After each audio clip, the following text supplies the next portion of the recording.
Today we're going to take a look at the Hikvision DS-7732NI-I4/16P. Now what that means, it's the Hikvision DS-7700 series of DVRs, has 32 channels and 4 hard drive slots. It also has 16 plug-and-play Ethernet ports or PoE ports. Now you may be wondering why you would have a 32 channel DVR with only 16 ports. This is because you can hook something up like a fisheye camera that has 360-degree video and can output up to 6 separate streams or 6 channels. The main benefits of this one over the 7600 series is that it has an extra 2 hard drive slots. It has the capability of 32 channels. The 7600 series is limited at 16.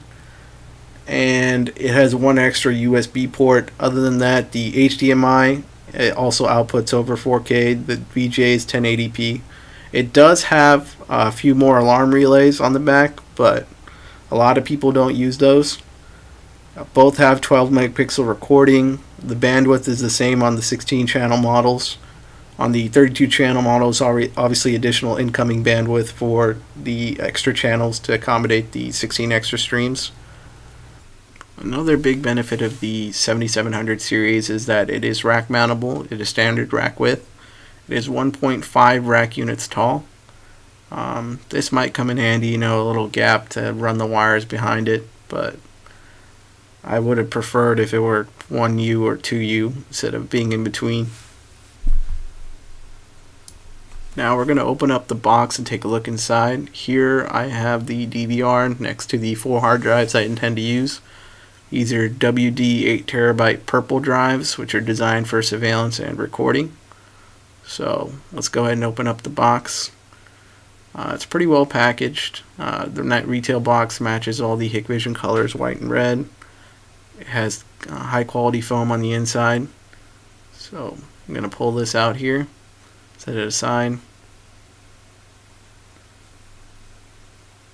and take the DVR out of the box. I like to do the flipping the box over and just lifting the box off. Requires the least amount of effort. Do this nice and slow. Try not to jiggle the box as you do it, and it should come off real easy. So inside we can see a cardboard box in addition to the DVR. It is well packaged with the foam, as mentioned earlier.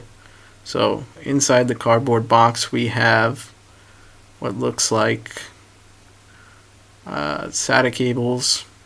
1, 2, 3, 4 SATA cables. We also have a Ethernet cable, which is to hook it up into your switch or router. I have a power cable for the DVR itself. It looks like a standard PC power cable. It's a good sign. We have a little mouse. I probably won't use this, but it's a little small. And we have the rack ears. As mentioned earlier, this 7700 series is rack mountable. And we have the remote, which is always nice when you're watching your videos. Oh, there's also the screws. Rack mounting and the hard drive mounting screws are in the bag. Now you may have noticed we neglected to mention the storage capacity of this hard drive in the introduction. According to the spec sheet, it supports a max of 4 drives that are 6 terabytes each, or 24 terabytes total. But there are tons of reviews and even commercial sellers that sold this DVR preloaded with 32 terabytes of storage. Most likely the spec sheet on the website hasn't been updated. We have also successfully used 4 8 terabyte purples in this DVR and had no issues. 32 terabytes of usable capacity shows up in the menus, so no issues there. So as we take off the plastic wrap here, you'll notice some major differences from the last generation 7700 series DVR. There's no turn wheel. It has a very minimalistic interface compared to the new version. The last version also had 2 USB ports, but it had room for a DVD drive, which this one has no room for at all.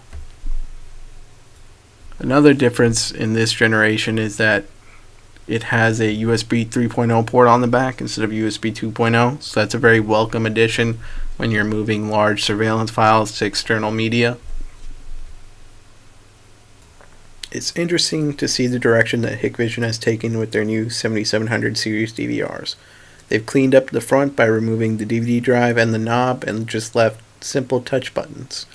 At the bottom left, we have two USB 2.0 ports, a menu button, a return button, directional arrows up, down, left, right, and an enter button. Top right, we have a power button and LEDs for power, hard drive activity, and network activity. If we take a look at the back, we can see that it has 16 PoE or plug-and-play Ethernet ports. You have a RS-232 serial port, gigabit LAN jack, USB 3.0, left-right composite audio, a VGA port, and an HDMI jack, along with alarm relays and a power supply. It uses a standard PC power cord. It's also replaceable. We'll take a look at the inside in just a little bit. The back is nearly identical to the 7616NI-I2/16P. Obviously the chassis is a little bit taller to accommodate the extra alarm relays. So if you don't really intend on using those and you're going with 16 cameras, there's nothing wrong with that model.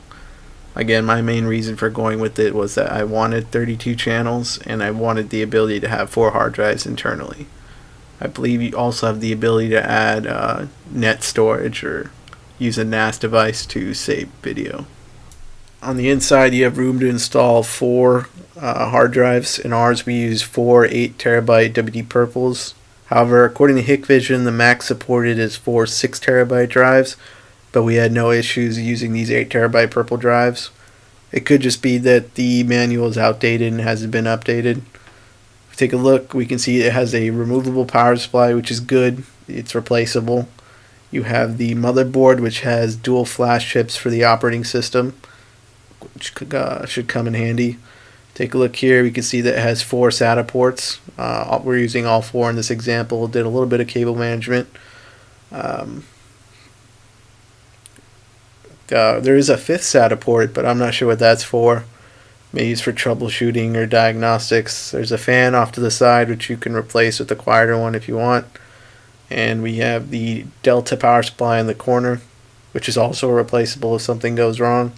Really glad to see that they're not using some proprietary external brick with these types of DVRs, as most manufacturers do. If you take a look at the interface, you can see that all 4 8TB drives are recognized normally. 29.11 terabytes total available capacity.